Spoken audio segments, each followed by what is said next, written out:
வாழ்க, ஆண்டவர் உடனே பெண்களுக்குள் ஆசீர்வதிக்கப்பட்டவள் நீரே. உம்முடைய திருவயிற்றின் கனியாகிய இயேசுவும் ஆசீர்வதிக்கப்பட்டவரே.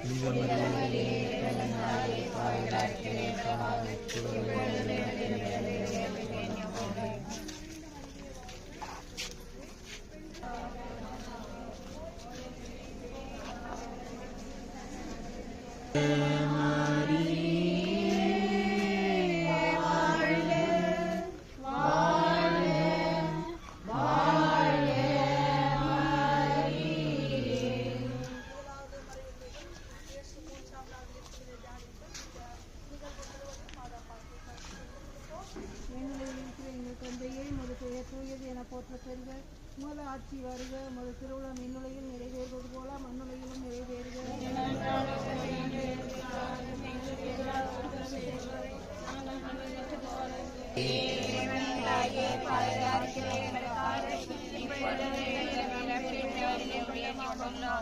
அருள் நிறைந்த மரியே வாழ்க, ஆண்டவர் உம்முடனே பெண்களுள் ஆசீர் பெற்றவர் நீரே.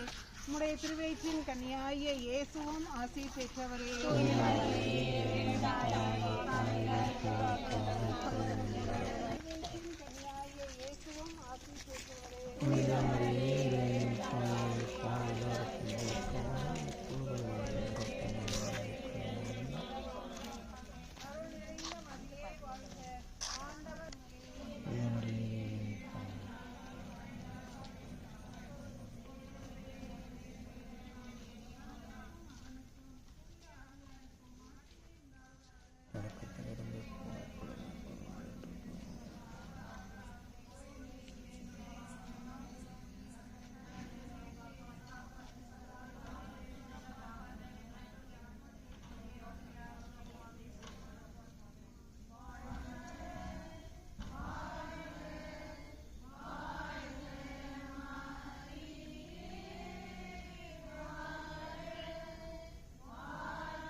என்று நாம் ஆண்டவருக்கு ஆராதனை செய்து எவ்வளவு தூரம் நீங்க உற்சாகமாக குரல் எழுப்பி ஆண்டவரை வேண்டுறீங்களோ அத்தனைக்கு உங்களுக்கு ரிலீஸ் ஆகும். உங்களுடைய உள்ளத்தில் இருக்கக்கூடிய வேதனைகள் எல்லாமே ரிலீஸ் ஆகும். அதனால நீங்க எல்லாருமே நாங்க அடவேஷன் பண்றப்போ நீங்க சத்தமா எந்த அளவுக்கு இருக்கீங்கன்னா இந்த இடம் வந்து புனிதமான ஒரு இடம்.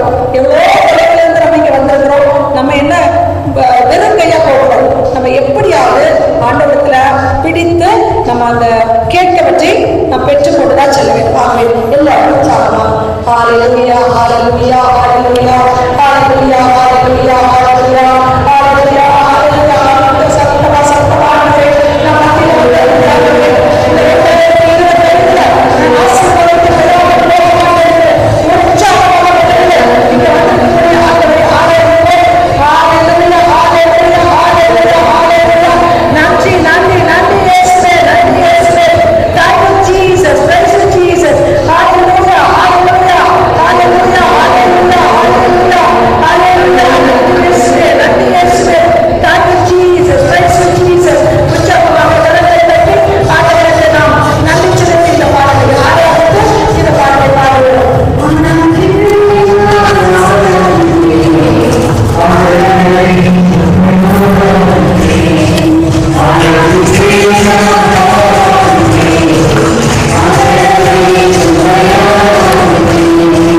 Hallelujah.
செல்லக்கூடாது.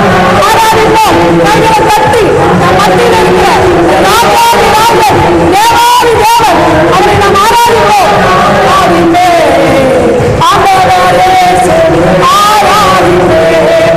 ஹல்லேலூயா, ஹல்லேலூயா, ஹல்லேலூயா, ஹல்லேலூயா, ஹல்லேலூயா, ஹல்லேலூயா, ஹல்லேலூயா, ஹல்லேலூயா, ஹல்லேலூயா. துதிப்போம், துதிப்போம், துதிப்போம், துதிப்போம், துதிப்போம். நம் மத்தியில் இருக்கிற ஆண்டவரை ஆராதிப்போம். ஹல்லேலூயா, ஹல்லேலூயா, ஹல்லேலூயா, ஹல்லேலூயா, ஹல்லேலூயா, ஹல்லேலூயா, ஹல்லேலூயா.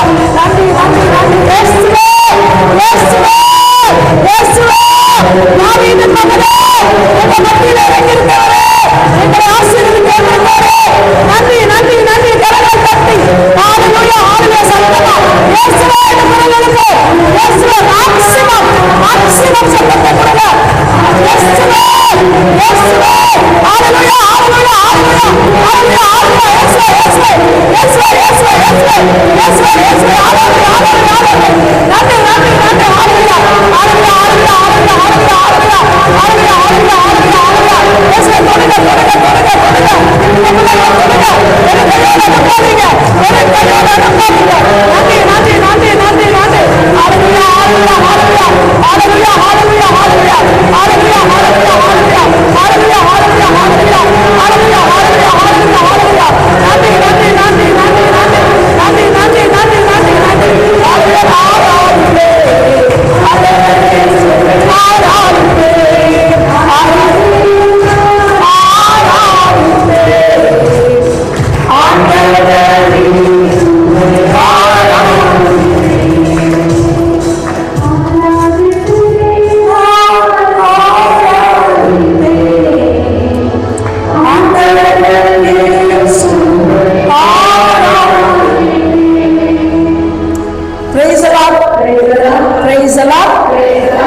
மகிழ்ச்சியா இருந்தவங்களெல்லாம் ஆண்டவரை பார்த்து நல்ல கைகளை கரவொலி எழுப்பி ஆண்டவருக்கு நன்றி கூறுவோம்.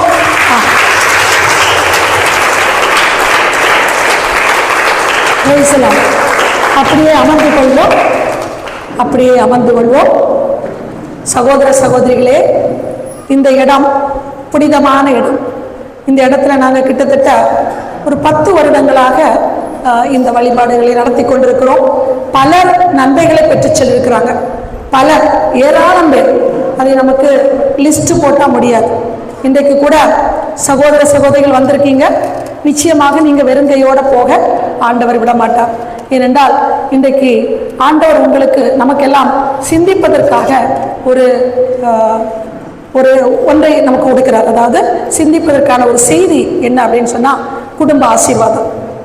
இன்றைக்கு எல்லாமே இருக்குது, ஆனால் குடும்ப ஆசீர்வாதம் இல்லை.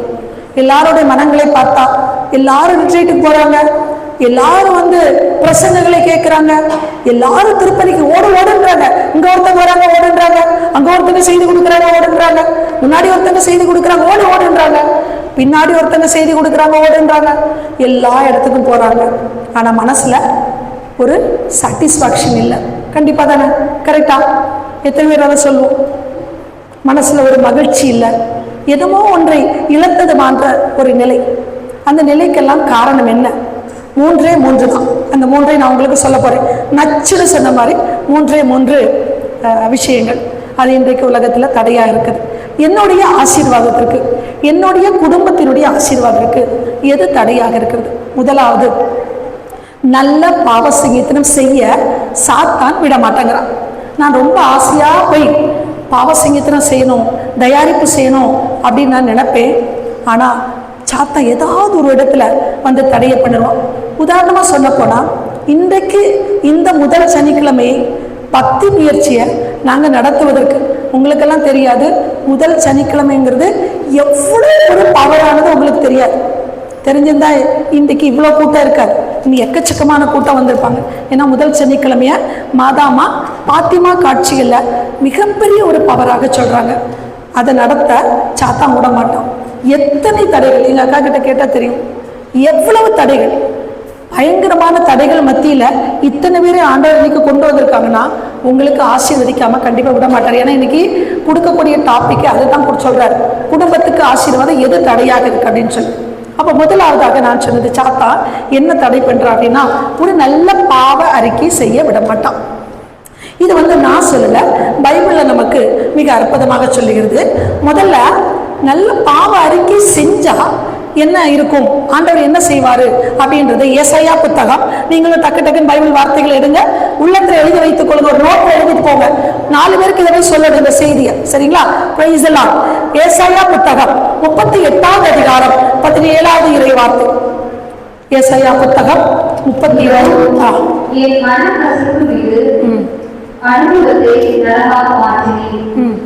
மனக்கழிந்து அழிவின் குடியிலிருந்து என் உயிரை காத்தேன். என் பாவங்கள் அனைத்தையும் உன் முதுகுக்கு பின்னால் எரிந்து விட்டேன். உங்களை போற்றி பாடாது, சாவு உங்களை புகழ்ந்து ஏதாவது. போதும் 38:17 அந்த வார்த்தை என்ன அப்படின்னா, ஆழ்கடலில் பாவத்தை மிதித்து நசுக்கி போட்டு, அந்த வார்த்தை தான் அதுல இருக்கும். ஆழ்கடல், அதாவது நம்ம நல்ல பாவம் இருக்க செஞ்சுட்டோம்னா நம்மளுக்கு எந்த தடையும் இல்லை. என்ன ஆயிரும், நம்ம பாவத்தை ஆண்டவர் என்ன செஞ்சிருவாரா, ஆழ்கடல்ல போட்டா திருப்பி எடுக்க முடியுமா? கண்டிப்பா எடுக்க முடியாது. ஆழ்கடல்ல போட்டுருவாராம். அடுத்து நம்முடைய ஆன்மாவை வெண்மையாக்குவாராம். அதுக்கு அடுத்து நம்ம மீது இரக்கம் காட்டுவாராம். இப்போ நான் நல்ல பாவ அறிக்கை செய்யாம இருந்தா என்னென்னலாம் நடக்கும்? திருப்பாடல் 32வது அதிகாரம் 3வது இறை வார்த்தை. நீங்கெல்லாம் பழைய காலத்துல ஒரு பாடல் கேட்டிருப்பீங்க, எனக்கு தெரியல, ஓல்டு பீப்புள் இருக்கிறீங்க, நியூ பர்சன்ஸ்க்கு தெரியாது. அமைதி இல்லை அருளாலே காத்திடுவார், பாலையிலே அழைத்து வரும் பெலிகானை போலந்தேன், எலும்புகளோ விறகினை போல் புலன் தொடங்கி போக நின்றேன் அப்படின்னு ஒரு பாட்டு. எலும்புகளோ விறகினை போல் புலன் தொடங்கி போக நின்றேன். இது திருப்பாடல் 32:3. அப்படின்னா என்ன அர்த்தம்? எலும்புகள் எல்லாம் பிசகி போச்சுன்னா என்ன அர்த்தம்? என்ன அர்த்தம் சொல்லுங்களேன்? எலும்புகளுக்கு வலு இல்லைன்னா என்ன அர்த்தம்? நம்மள எதுல இருக்கும்? நோய் நொடுப்பு எல்லாத்திலுமே இருக்கும். இதான் திருப்பாடல் 32:3.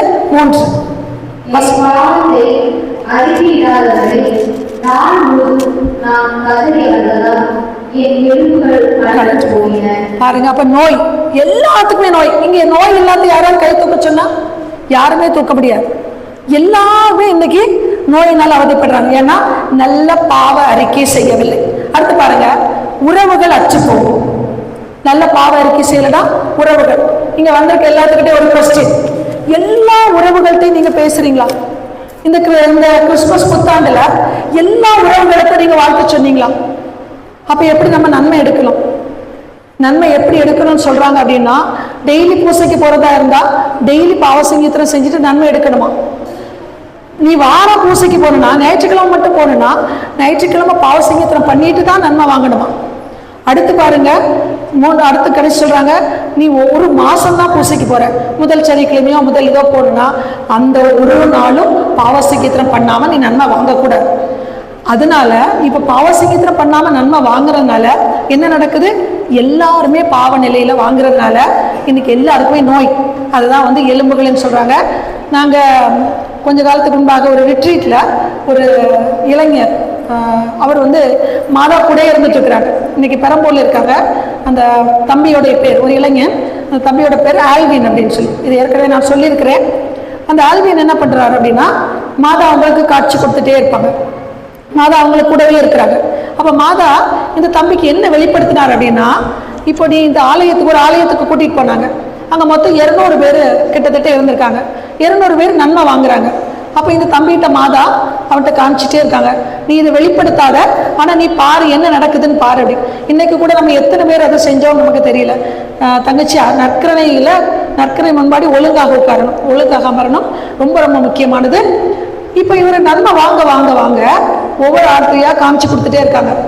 ஒவ்வொருத்தரும் நன்மை வாங்கிட்டு பேசாம உட்காடுறாங்க. ஒருத்தங்க வெத்தில வாயோடு வாங்குறாங்க, ஒருத்தர் பீடி குடிச்சிட்டு நன்மை வாங்கிட்டு போறாங்க, ஒருத்தங்க நன்மையை குடிமோதையில நன்மை வாங்கிட்டு போறாங்க. 200 பேருமே ஒரு பாட்டியை தவிர மித்த 200 பேரும் நன்மை வாங்கிட்டு பேசாம உட்கார்ந்துருக்காங்க. ஒரே ஒரு பாட்டி மட்டும் ஏதோ கொஞ்ச நேரம் இந்த ஆண்டவரை வாங்கின ஆண்டவர்கிட்ட நன்றி ஆண்டவரே சொல்லிட்டு உட்கார்ந்துருக்காங்க. இதை மாதா சொல்லிட்டு அவர்கிட்ட இன்னைக்கு மக்கள் எல்லோரும் இப்படிதான் இருக்கிறாங்க. அப்போ உலகத்துல பாவம் அழியாம எப்படி செய்யும்? அப்போ பாவம் நம்மள இருக்குது அப்படின்னு சொன்னா நம்ம நல்ல பாவ சிகித்திரா செய்யாம நன்மையை வாங்கக்கூடாது. இன்றைக்கு ஒருவேளை வாங்கியிருந்தோம்னா ஆண்டவர்கிட்ட மனஸ்தாப்படுங்க. நம்ம முன்னாடி ஆண்டவர் இருக்கிறார், ஆண்டவர்கிட்ட மனஸ்தாப்படுங்க. உறவுகள் அற்று போகும். அப்ப முதலாவது என்ன சொன்னேன்?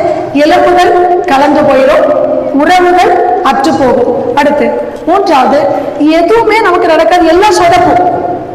எதை எடுத்தாலும் சொதப்பும். இது நான் சொல்லல, பைபிள் சொல்லுது. நீதிமொழிகள் எடுங்க. நீதிமொழிகள் 28வது அதிகாரம் 13வது இறைவார்த்தை. நீதிமொழிகள் 28வது அதிகாரம் 13வது இறைவார்த்தை.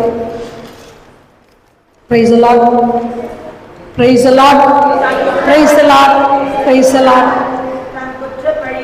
தம் குற்றப்பழிகளை மூடி மறைப்பவரின் வாழ்க்கை வளம் பெறாது. Praise the Lord. பாருங்க, குற்றப்பழிகளை மூடி யார் மறைக்கிறாங்களோ அவங்களுடைய வாழ்க்கை வளம் பெறாது.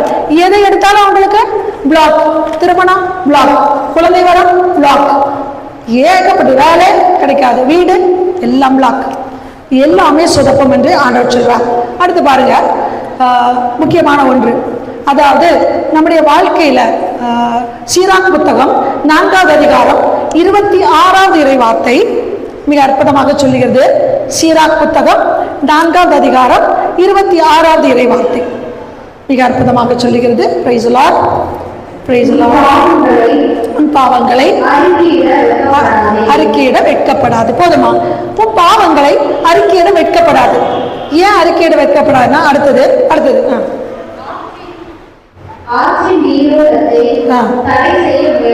Praise the Lord. போதும். ஆற்றின் நீரோடை அதை தடை செய்யாது. ஆற்றின் கரை பக்கம் மரம் இருக்குன்னா அந்த மரத்துக்கு நம்ம தண்ணி ஊத்தணுமா?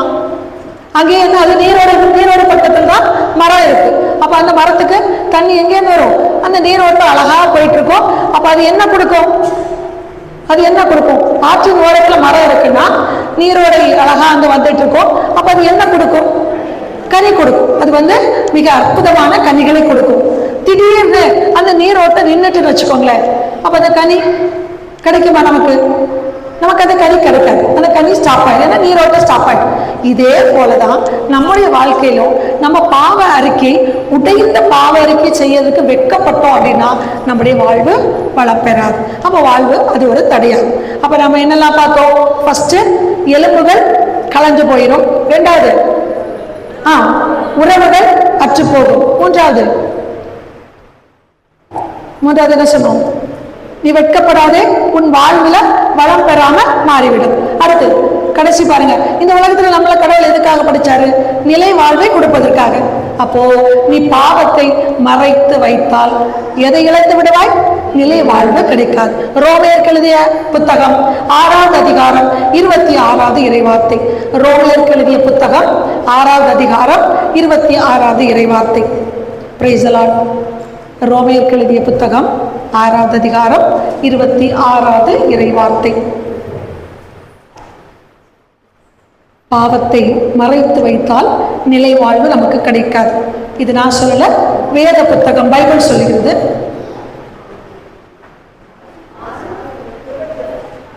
இருபத்தி 24.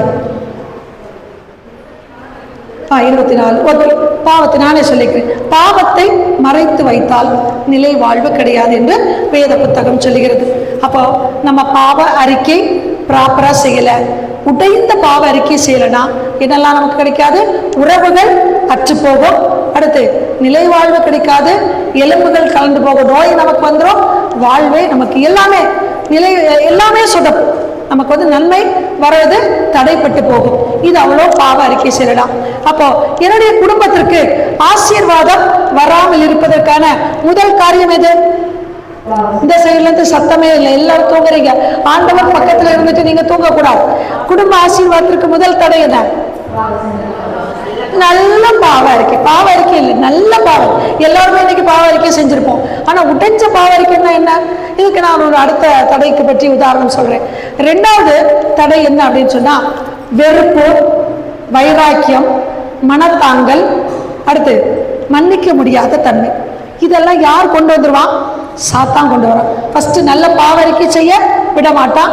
ரெண்டாவது என்ன செய்ய விட மாட்டான்? நம்ம மனசுக்குள்ள வெறுப்பு, வைராக்கியம். இப்ப நம்ம கடவுள் முன்னாடி இருக்கிறோம், நமக்கு யாருக்கு மேலேயாவது மனத்தாங்கல் இருந்தா, நான் ஒரு உதாரணத்தை உங்களிடத்துல பகிர்ந்து கொள்கிறேன். ரொம்ப அற்புதமான நிகழ்வு ஒன்று. ஒரு பங்குல அங்க ஒரு குரூப் ஆஃப் குருவானவரை விட்டு மற்ற குரூப்போடு சேர்ந்து தியானம் கொடுக்குறாங்க. ஒரு வாரம் தியானம் கொடுத்தாங்க. அப்போ அந்த தியானத்தில் குருவானவர், தியானம்னா அவங்களுக்கு நல்லா தெரியும், உடைஞ்ச பாவசீகத்தை பண்ண வைப்பாங்க, நிறைய மனமாற்றத்துக்குரிய சிந்தனைகளை கொடுப்பாங்க. அப்படி கொடுத்துட்டே வந்துட்டு அன்றைக்கு பாவரிக்கை நடக்கிற ஒரு நாள் அந்த குருவானவர் அங்கே உட்கார்ந்துருக்கிறார். அப்போ ஒரு அண்ணன் ஒரு தம்பி பாவசங்கீத்திரம் பண்ணுறான்.